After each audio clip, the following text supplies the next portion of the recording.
Well, hey there. Well, welcome to the Pawpaw Chronicles-n-More with Jim. Well, today what I'm doing is getting ready to store seeds. I've been going through seeds and collecting them from known cultivars. And while I'm at it, I wanted to take this opportunity and try to explain something, if I can, which, you know, I've done this before. Right here we have a bag. It's mixed. And this mixed seed is from cultivars out of an orchard. So we have a lot of open pollination going on. I guess you could call it a wild mix, because that's what you're going to have. If you don't know what it is, it's more likely a wild mix in the opinions of a lot of people. But cultivars have been found for quite some time from the wild. Overleaf being one of them, sunflower, Tay2, Taylor, mango. There's a lot of cultivars out there that had been discovered from the wild, and they were propagated. So you could end up with some good fruit out of this, and the reason being is it all came from good fruit cultivars. So you don't know what you're going to get though. And then we have seeds that actually come from cultivars. Overleaf, Adam's Wowee, Maria's Joy, Shenandoah, and I have other cultivars. I've kept them separated from one another, in which they get when they get germinated, they'll be germinated as such. There's quite a few cultivars out there that come from seeds like these.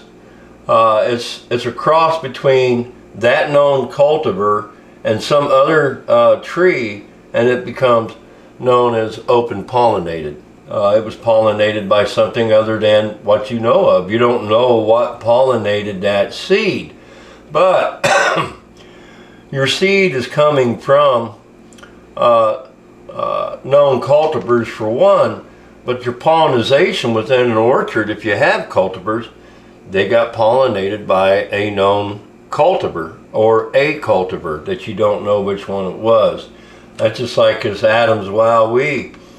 It could have been pollinated by Shenandoah, could have been pollinated by a Rigel. It's hard to say. Adam's Wowee, by the way, is a Red Fern Farm cultivar.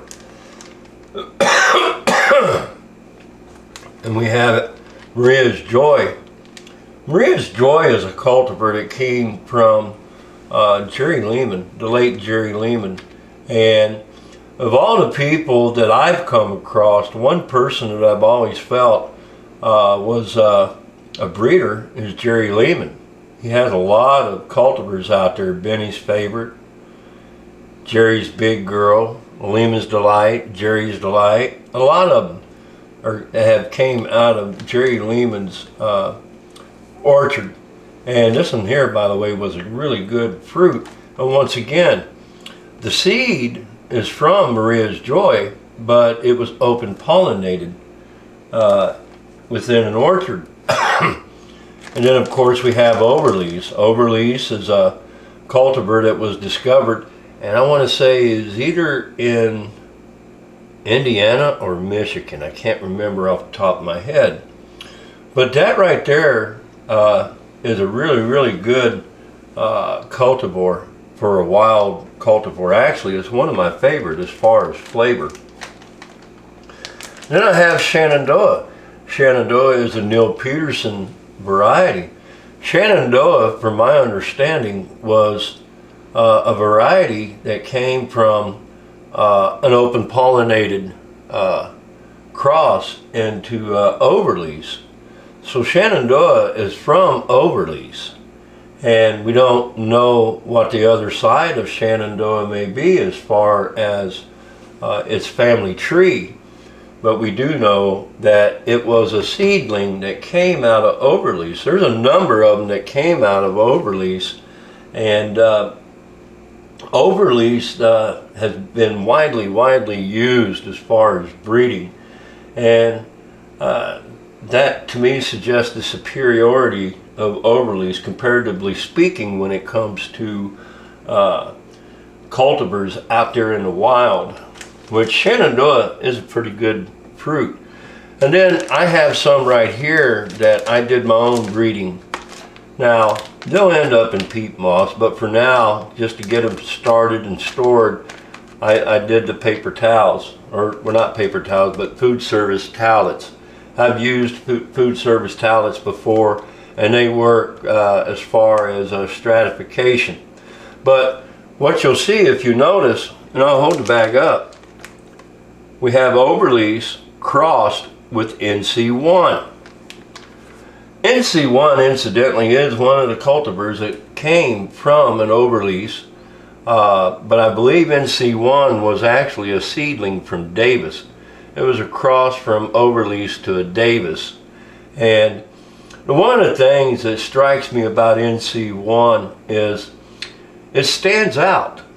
A lot of people that come here and visit my place, they always seem to gravitate towards that NC1. I got two of them out there.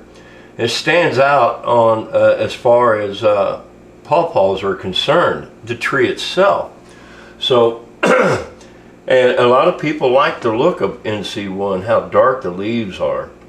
But I wanted to see if I couldn't get a variation of NC1 by doing a number of crosses.